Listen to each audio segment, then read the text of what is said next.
Ассалаумағалейкум. Бүгінгі сабақта жалпы товарларды план остатқа қою туралы айтатын боламыз. Яғни ходовой товарлар бар, оның ішінде ходовой емес товарлар бар. Соларды қалай планға қоямыз. Яғни мысалға бізде айтайық нан, нан бізде ходовой товар. Күніне магазинде 30 штук нан тұру керек. Ол жақсы өтеді, 30 штук нан тұру керек. Соны қалай планға остатқа қоямыз. Яғни ходовой емес товарларды көп алып қоймас үшін, яғни ал ходовой товарлар таусылып кетпес үшін, соны магазинде аралап жүрмес үшін администер қалай жасаймыз соны. Сол туралы айтатын боламыз. Ол үшін осы жерде планирование деген бар. Установка значения точки заказа деген сол жерге кіреміз.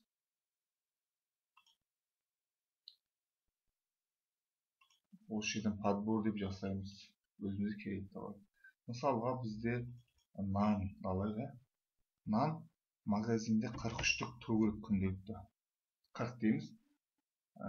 Значение точки заказа, страховой запас. Осы жерде 40 деген екеуіне 40 деп белгілейміз. Мына жерге складты көрсетеміз. Основной складта осынша тұру керек. 40 штук. 20 штук дейік. 20 штук.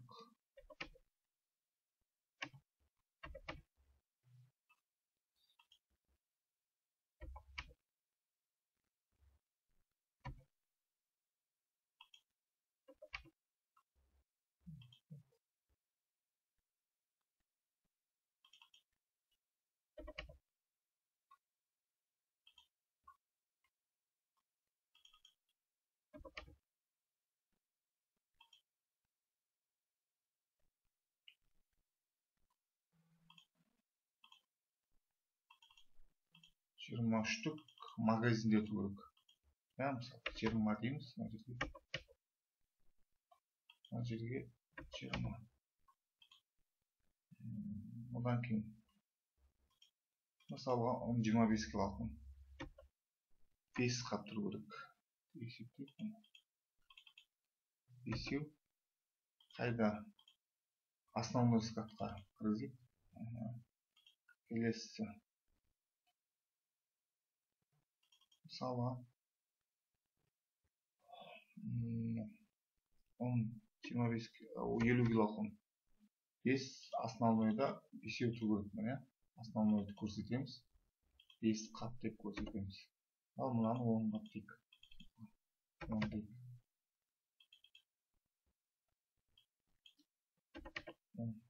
Тағы да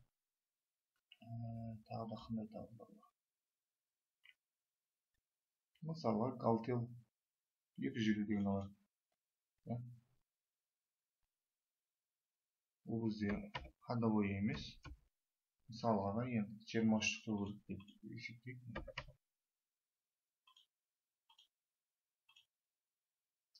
Основной склад дейік.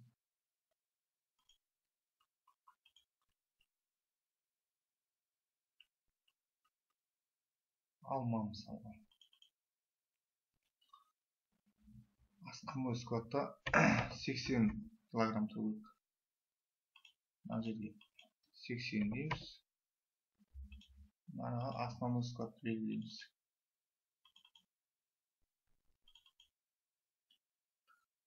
20 кг. 80 дейміз. Одан капитализация болады. 20 кг магазинде тұру керек. Магазин белгілейміз.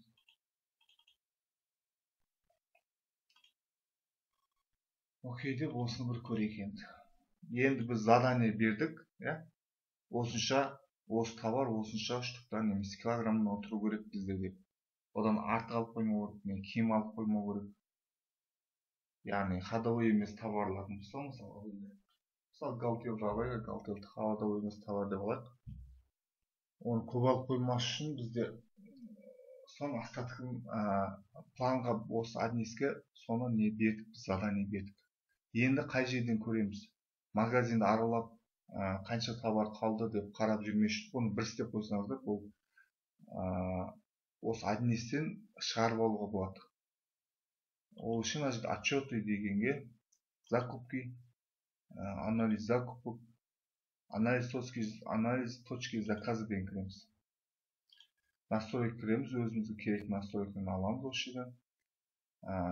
Бізге значение точки заказа керек, минимальный керек емес, остаток керек.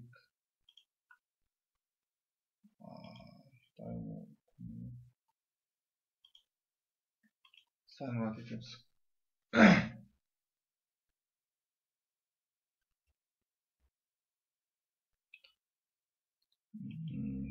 Мына жерде требуется заказать деп шыққан. Магазинге 40 штук тұру керек, 40 килограмм тұру керек. Алма 20 кило тұру керек. Бізде 1 килограмм бар, 19 килограмм заказ беру керек. Нан магазинде 20 штук тұру керек. Остаток жоқ мына жерде 0. 20 штук нан заказ беру керек. Основной складта алма 80 кило тұру керек, 59 килограмм бар, 20 килограмм заказ беру керек. Калтел 250. Мысалға бізде 20 штук болу керек, 15 штук бар, 5 штук заказ беру керек.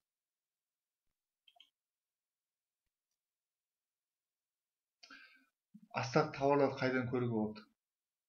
Ол үшін мына жерде предприятие деген бар. Осы жерде ОСВ по счету деген кірсеңіз, оборотный сальдо емес по счету. Немесе мына жерде продажа дегенге ОСВ по счету 13.30 товары деп тұрса соған кірсеңіз болады. Товардың счеты 13.30 бізде. 13.30 деп жазамыз мына жерге. Енді мына жерде қараймыз, мысалы алма магазинде 1 килограмм қалған. Основнойда 59 килограмм қалған. Алма магазинде 1 кило бар. Основной складта 59 килограмм бар.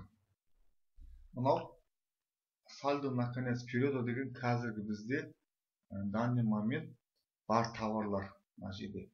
Мынау количествосы, мынау суммасы, себестоимость.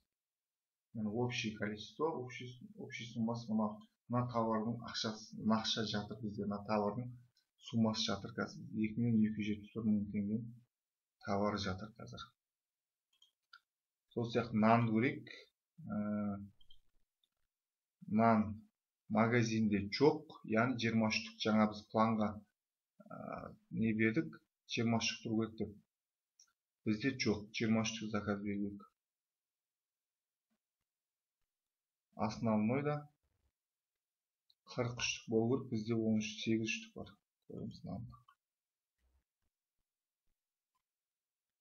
Нан основной складта 18 штук бар. Магазинде жоқ. Мына жерде шықпады, өткен орда жоқ.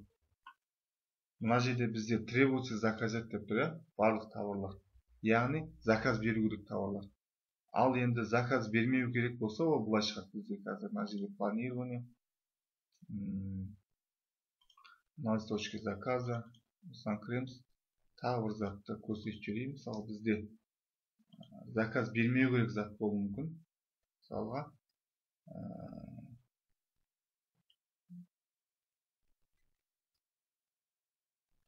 Мысалға бізде енді мынау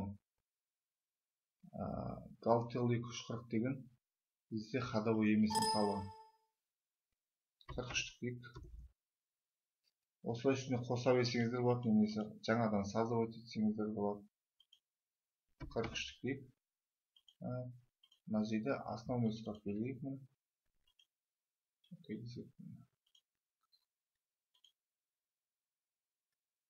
Исполнять етеміз. Міне, не требуется заказывать дейді. Галтел 240. Планда 40 штук болу керек, ал бізде 65 штук бар. Яғни 25 штук артық тұр бізде. Оны заказ берудің керек жоқ. Мына жерде нөл болып шықты. Заказ берудің керек жоқ. Осылай не требуется заказывать деп шығады. Егерде қандай да заттар плановый остатокты, яғни плановый остаток деген плановый остатокты бізде остатығын бізден тұру керек тауарлардан количествосы көп болып кетсе, ол жерге шықпайды. Не требуется заказ деп шығады. Ал егер де заказ беру керек болса, мысалға требуется заказывать деп ол жерден шығып тұрады.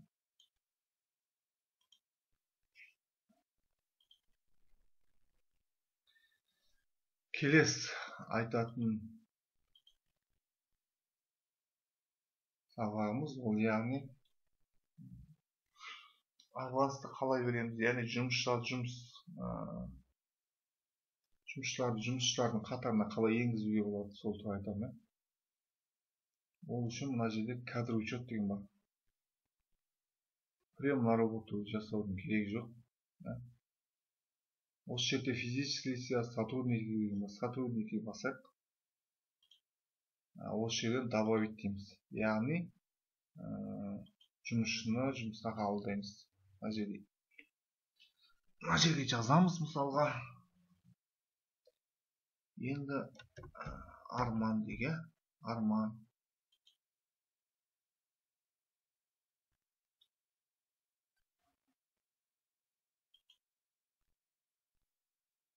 Мысалға Роскелді дейік.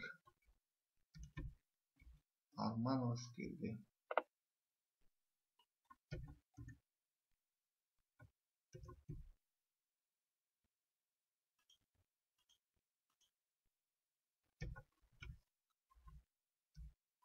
Роскелді Арман. Мына жерге туған күні мысалға. Туған күні жынысы мужской. Кейін жазсаңыз да болады мына жерде. И записать окей дейсіздер. Записать окей.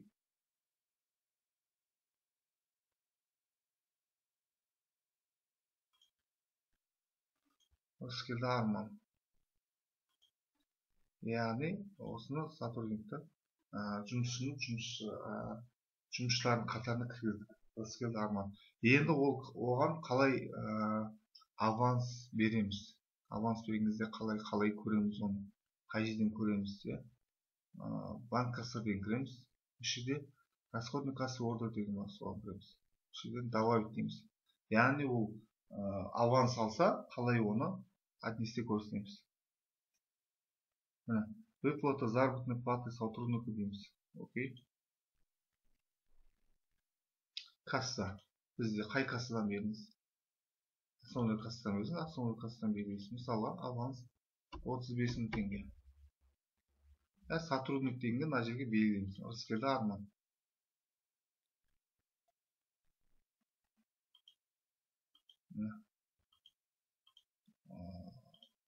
Соответственно, администратор.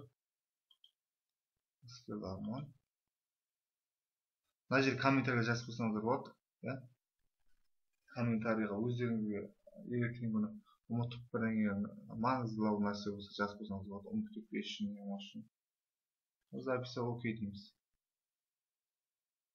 Яғни Арман бізде 35.000 теңге аванс алды. Енді қай жерден көреміз? Жаңа предприятие дегенге кіреміз. Осы жерден, мына жерде міне. Осы жерде ОСВ по счету дегеніміз. Яғни егер де бір сотрудник аванс алса, немесе айлық алса, оның счеты 33.50 болады. 33.50 деген кіресіз.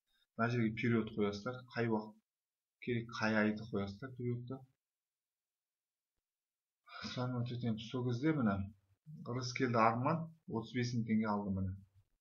Обороты за период, яғни осы міне аралықта 1.4.2020-34.2020 аралығында 30.000 теңге аванс алды.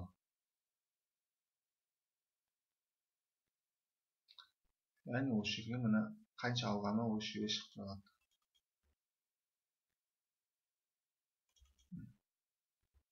35.000 теңге.